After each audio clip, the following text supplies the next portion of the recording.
in CPR, we do this for the provision of the MVP. Right? Wala pa may practitioner. So immediately, you have to check A, B, C, airway. You have to check like this. But if you cannot feel because you're also sweating, you're afraid of what will happen to him, you can feel it with your ears if he or she is breathing. But you have to do this. You have to look at the tummy, if it's going up or down. Huh? Para you see the rise and fall. Okay? So you do like this. That's A. B. Check the pulse. Do not use this because this has a pulse of its own. So only 2. Okay? Here. Or you can check with the carotid nerve. Kung naabay pulso. Okay? And then C is the circulation. No?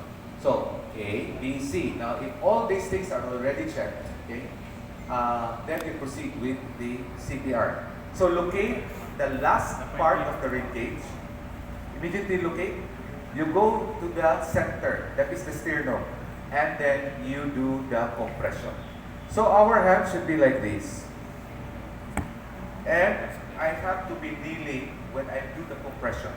Okay? Dili ka pwede nga nag-ana ka na-compress. No. You have to kneel. This is going to be very difficult and strenuous. So when you push 1, 2, 3, 4, 5. Before it is 1001, 1002. Dugay mo na. So the new order now is 1, 2, 3, 4, 5, 6, 7, 8, until 30. And once you reach 30, you tilt the head, open the jaw, and then blow. 2 times. Wala pa, balik. 2, 3, 4, 5, 6. Balik po.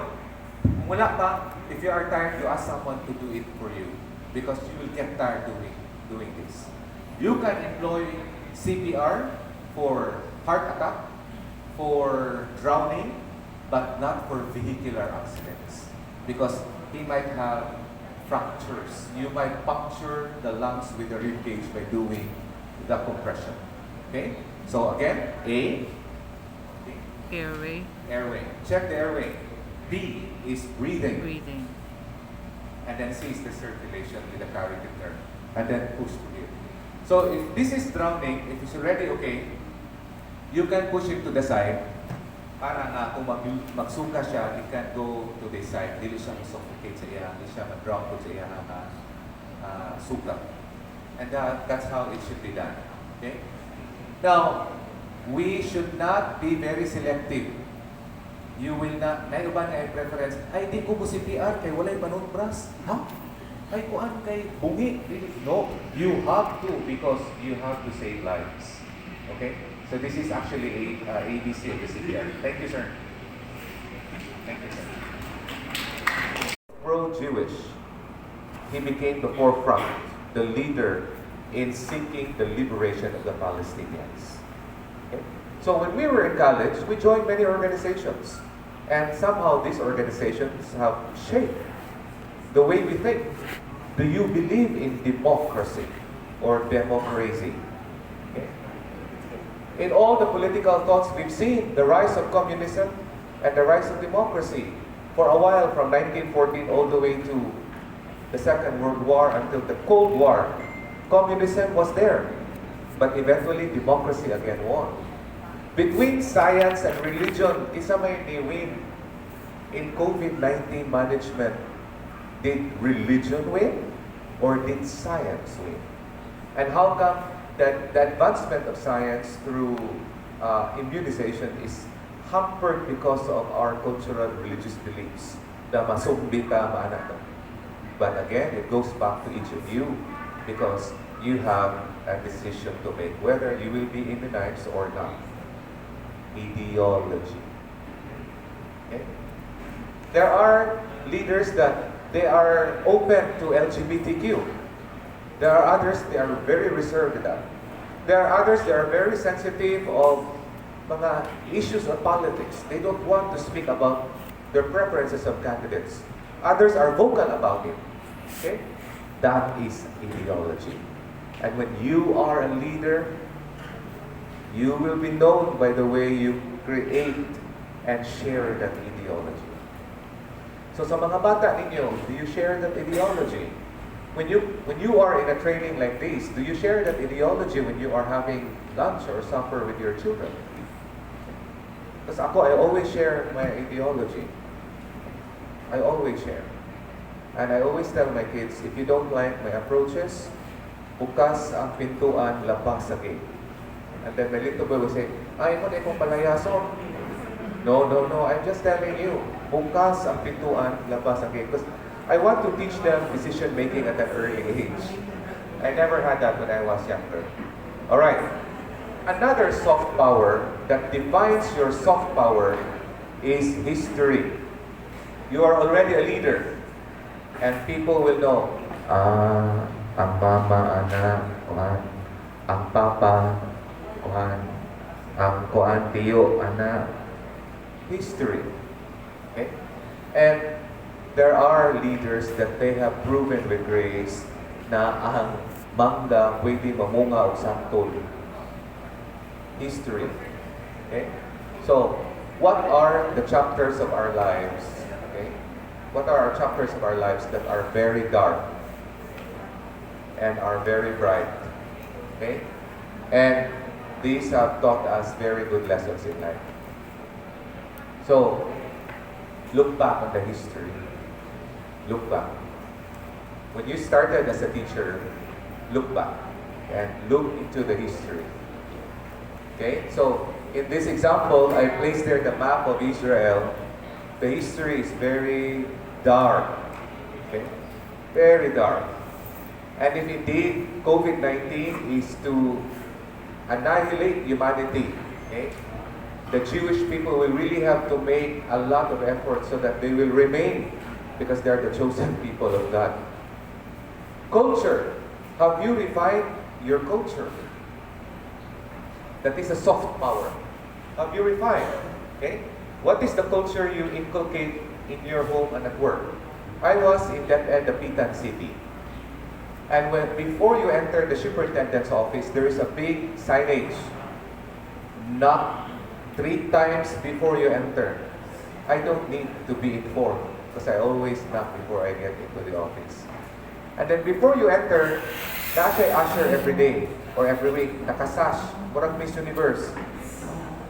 You cannot go directly. You have to go and pass through the ambassador. But I think it's a good exercise. Okay, so you knock 3 times. Culture na niya. But I don't think the team really liked it, even for the visitors. Okay. So when you are a leader, what is the culture at your office? And what is the culture of our home? Okay. In Japan, I learned when I was studying there, everybody will have to leave his shoes before he enters the house. Limpyo yun, very clean. Sa ato, kung bisita, okay lang. But it's up to us whether we will allow it to happen or not. Okay? Ako, I remove my shoes. If I go to other people's house, I also remove. I think I have become Japanese since I have studied there. And the culture of household chores, I really like it. Especially for ladies and men to do household chores. Okay? The first chore that I did was cleaning the toilet bowl. I have never cleaned our toilet bowl. From elementary high school, kinaara mas mama. But when I went and lived in a dorm, the Japanese said, "Son, this is your first job. This is your chore for 1 week. Clean the bathroom." Bali, naghanap toilet bowls. There were 4, plus ang shower. This is how you clean. And the Japanese knelt before the toilet bowl. Clean it very well. Ang mga namulmo, mga bulbul, mga... Ako, gagalanta, I was about to vomit because I have never done that before. Okay? And he told me, it's your turn. So while the sponge was dripping with all those elements ba, sus, kasukaon ka eko, no, gaata ba? And then he has to check. Check yun. You know, after mga 2 months, of all the places that I'd like to clean in our dorm, I prefer to clean the toilet. And today, every day, I kneel before my toilet bowl because I clean my toilet bowl every day, sir. In my house. I clean it every day. And it tells me about the vision that when you do something, you do it very well, with excellence. That's the vision. Clean the toilet bowl. and I have to do it. So every day, karon, even if I'm here, I always call the kids, "Oy, did you clean the toilet? Finish na dali. Oh, before mo eat the breakfast, clean the toilet. No cleaning, no eating." Culture. Have you refined your culture and what culture you'd like to inculcate in your home and your house? There are some offices that they become extensions of the house. Sample, mura na lang sala ang office. Murang sala na lang. And then you eat together. Wala na yung decency, wala na ba? Wala na, even the jokes ninyo, gatirahanay na, provocative na, wala na yung line ba? Line of defense na at this part you cannot go beyond or else you will hurt me. Because everything is already an extension to the house. In my first book, The 7 Deadly Sins in Teaching, I have seen all these things when I was in elementary. Our teacher has karatula at the classroom. Utang, likay, bayad, likay, ningil, away, tinda, hapay. May mga mahablangka, mga ano ba? And I think it's okay. As long as you make your teaching or your work, okay, as a priority. Okay, number 4. Okay, going back to culture, what is the SOP if may mag-birthday? Ang superintendent, the regional director. These are things that you have to also understand. I know you are already doing other cultural setups na magmanyanita, mga ano, salo-salo. Those are part and parcel of culture. Next, you have policy as a soft power. What are your personal policies? I don't like you to use my things without my permission. Okay. That's a policy. But there are some things, you go to DFA and other offices, may signage na po, honesty is the best policy. Where on earth you will find honesty as a policy? The honesty is an absolute value. It shouldn't be a policy. Policies that beget appreciation and resentment. There are leaders at offices. For example, kanang text mo, asap. Maybe when the receiving party, the SDO receives that, maybe they will feel bad, asap na po. Maybe there are other ways you can put that in writing na it will not be very obligatory or they wouldn't feel too harassed mga asap na po. Okay? Kaya Filipino culture, di kita lang have asap. Okay? That is a policy, but somehow, somewhere that should be refined. Okay? What are your personal policies? Okay na nimo group sex? Okay. Okay na nimo threesome? One night stand? Oh, that's your policy. Okay? What about when you are eating out? Will you take share of the bill? How much will you pay? These are policies. Dili ko lang sige kong tagaan. I don't like to receive. I also like to give. Simple policies that can make you powerful. Okay? What language do you speak as a leader? Not the language, English, Filipino, not that. What I meant about language there is, are we knowledgeable about Java, the internet language? Because there are some of your recipients sa inyong technical assistance, they don't understand. They are not interested because the defense is always, I am already old. I am the most anti. Give that to the younger generation. Okay? So that language cannot be spoken. Okay?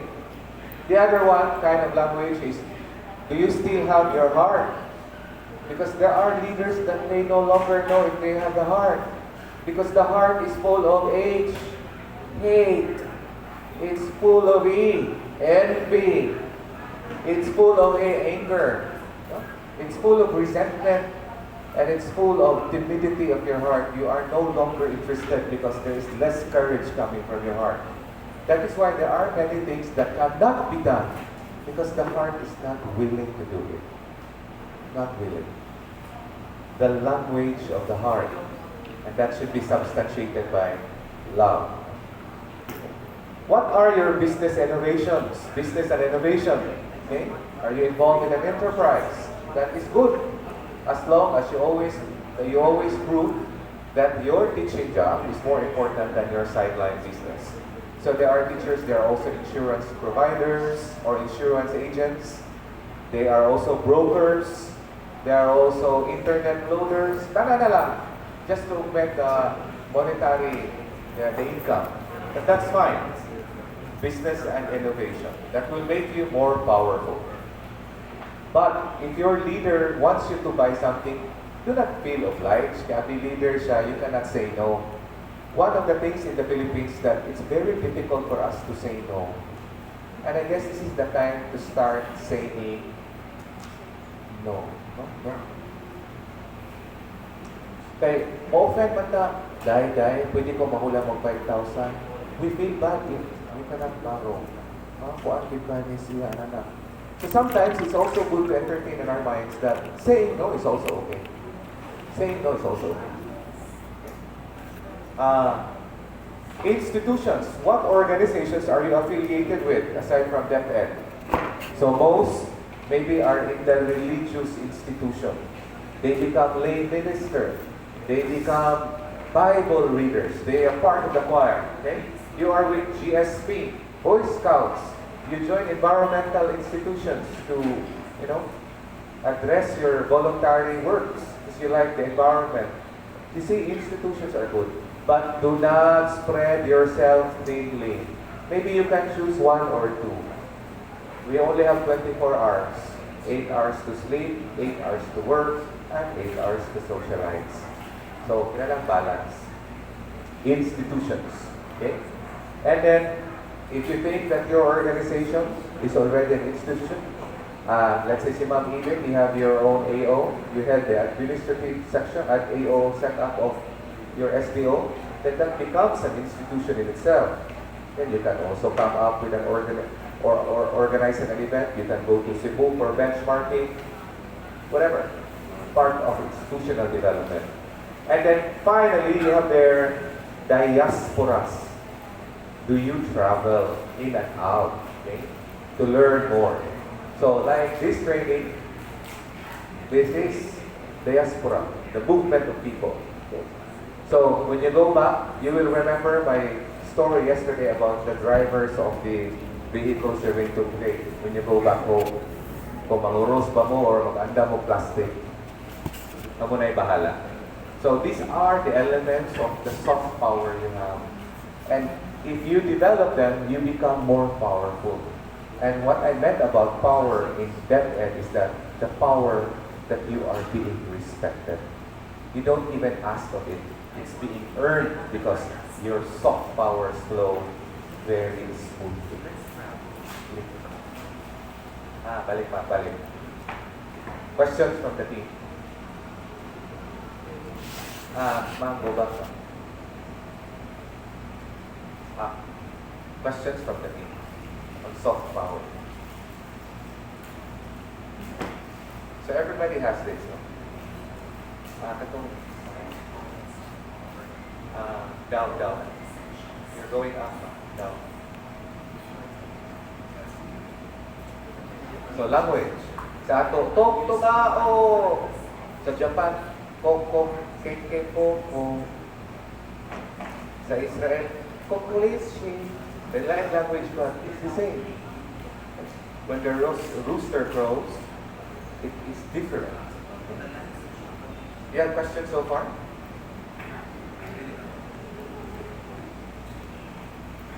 Wala pa yung questions.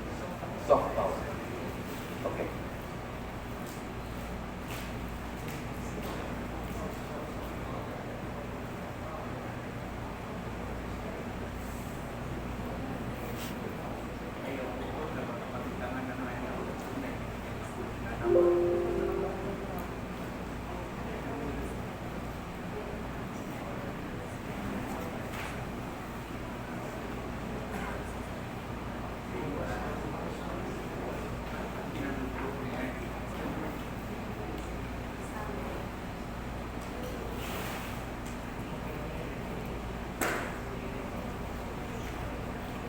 So now I'll go into another conflict that's happening inside classrooms.